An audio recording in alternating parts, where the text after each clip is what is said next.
Okay, so you've worked up 15 to 20 rows of that knit stitch, and your piece is looking something like this, I hope.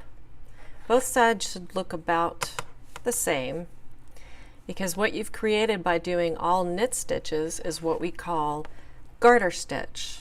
And you'll notice there are ridges made by your knit stitches with little valleys in between. This is a really basic and wonderful knit. If you kept going with this, maybe a few stitches longer on the needle, you'd have a scarf in no time.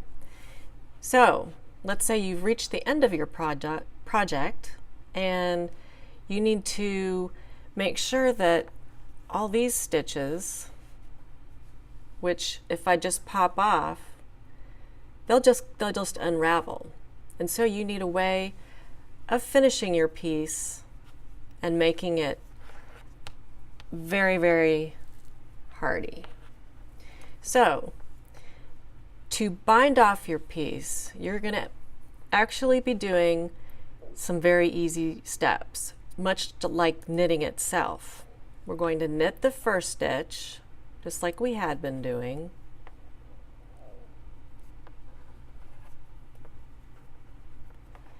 And knit the second stitch, just as you would normally.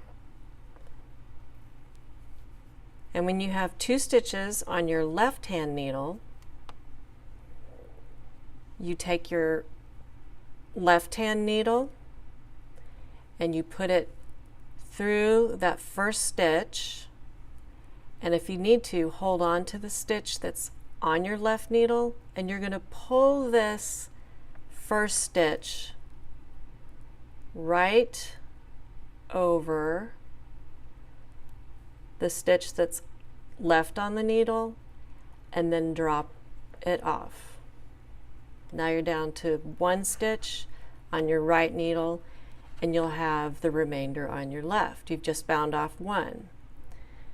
So we need two on our left needle. We're going to knit another one. And we're going to take that first stitch, slide our needle in just like this, and we're going to pull up just a little bit to create some space. And keeping this stitch on the needle, we're going to take this needle tip through that loop we just pulled up, and then we'll pull off of the left needle. You've bound off two.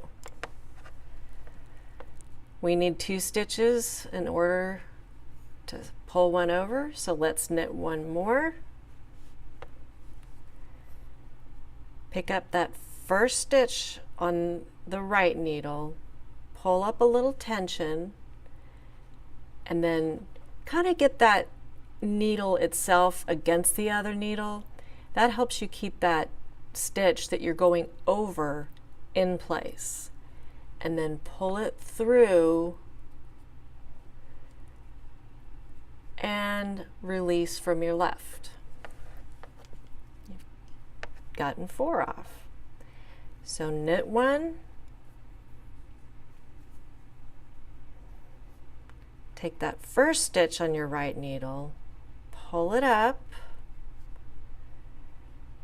and you're going to slip it over that first stitch. So get that needle, the right needle kind of close to the left, almost riding up and through, and then release from your left needle.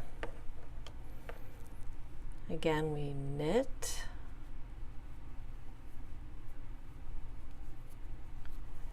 and then work that first stitch over and off. Knit, and then lift the first stitch, get those needles touching and come right up this side to pull that off. You can do this pretty quickly once you've gotten the hang of it. And there are lots of methods for binding off that you'll learn as you go along the way, but this one is very basic and utilitarian, does the job, and as long as you're not getting everything too tight when you're working, it should look very much like your cast on edge. Let's get to the end here and pull that last stitch over and through. Now you just have one stitch left on your needle and nothing else to work it with. So I'm going to go ahead, take my needle out and pull a length of yarn through.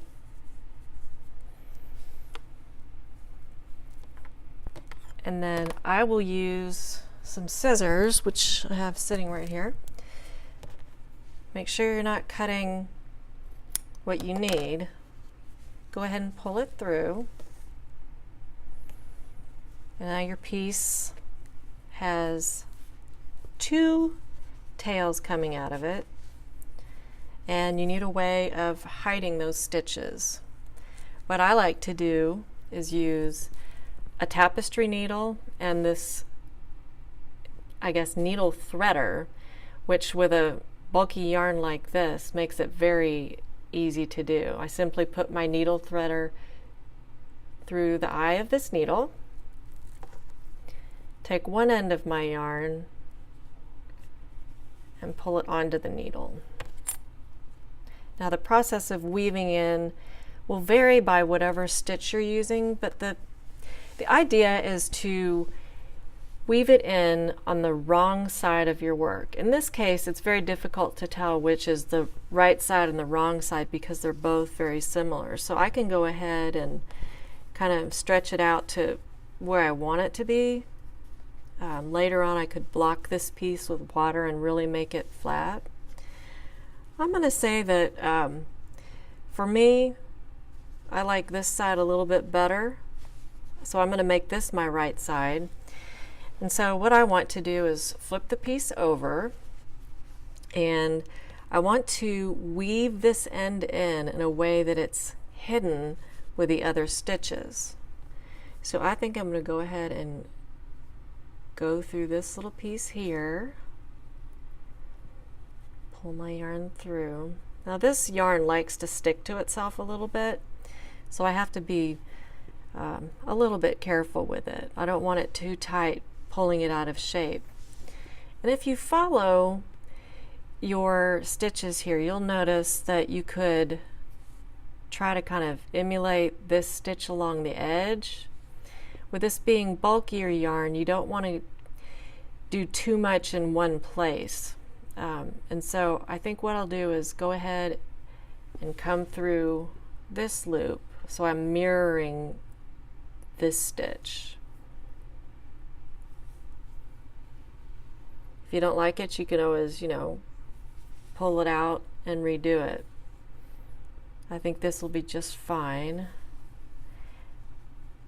And then following this stitch, I'll probably come in through here.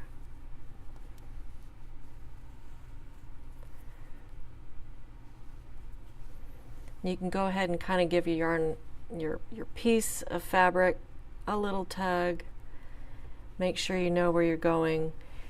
And at that point, this is as secure as I want to make this, and so I'm just going to snip that off there, not too tightly, and proceed with doing the same for this other tail, and then you are done with your first piece of knitting.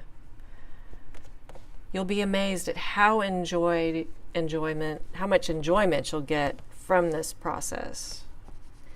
So I look forward to seeing you next time. I would like to show you the purl stitch and then some things that you can do with both the knit and the purl. I'll see you next time.